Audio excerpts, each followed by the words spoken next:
So look, it's a huge day for you. Shares trading now $44, so a little bit above where they opened, but I'm sure it's not the opening that you hoped for. How are you feeling about this? You can't pick the timing in which you go public, the week, the day, and today's a tough day for the markets, and as you know, with all the China uncertainty, no one knows exactly where that's going. So you can't pick when you go public, but you can control how you execute as a company. Are you building a great service, and are you bringing in happy consumers all over the world? So we're going to focus on what we can control. We raised a lot of capital to invest and to grow for many, many years.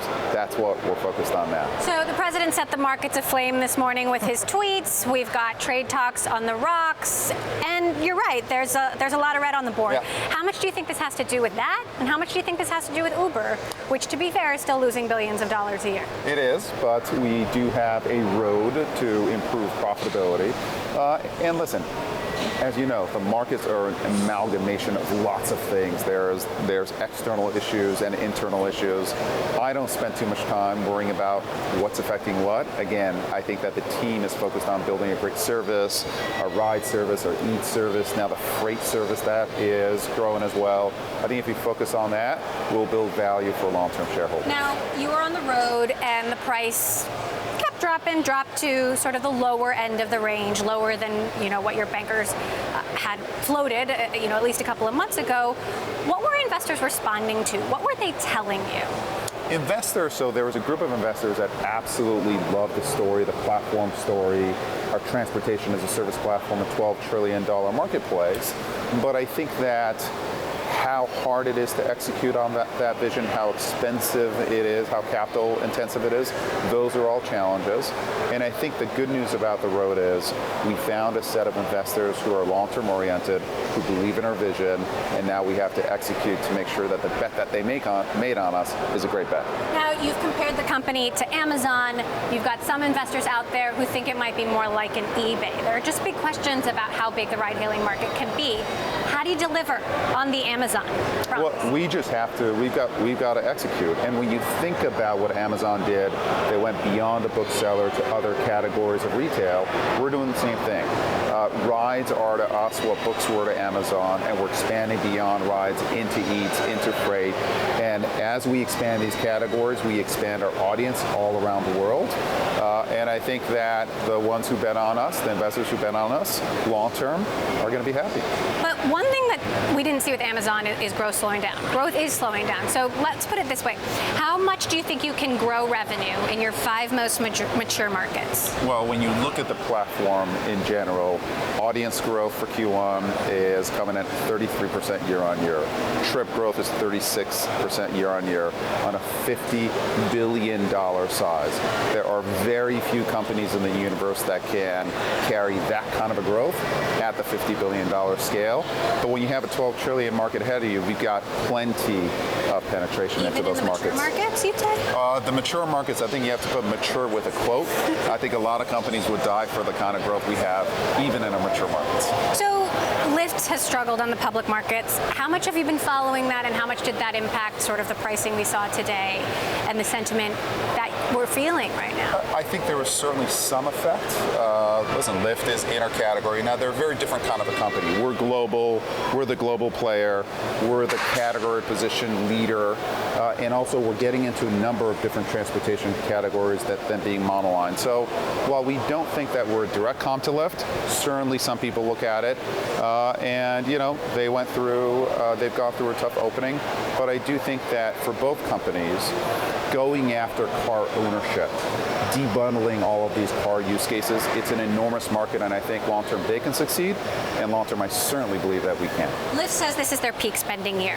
When do you think you're going to get losses, let's say, below $1 billion a year? We haven't been specific about losses one way or the other, but we have plenty of markets that are contribution margin positive, and I do think that going forward, we can grow the business and improve margins. So, lots of pages of risk factors. One of them is that you may never be profitable. much of a priority is profitability? Profitability is a very significant priority for us. Listen, the great companies of the world can grow, but they can grow off of a base of their internal capital, so to speak, and that is absolutely goal for us. We don't want to be dependent on public markets for capital. This was important. This was a very important capital raise for us, but believe me, we believe that our business can and should be profitable over time. Let's talk about drivers. There was a big strike this week, thousands of drivers striking around the world. Certainly there are many drivers that are happy, but they say they don't make a living wage.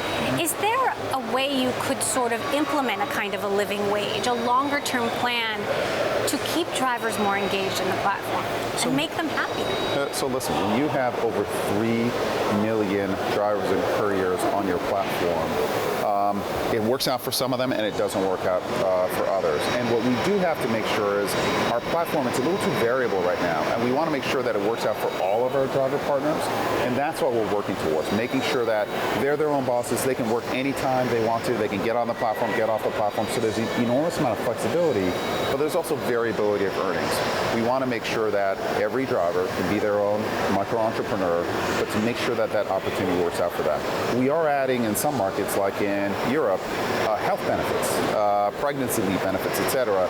So we do want to layer on the kinds of benefits that our driver partners and couriers want, and I think long-term we want their lives to get better and better and better. The co-founder and former CEO of Uber, Travis Kalanick, is here. He wasn't on the podium today, keeping some distance from Uber's past.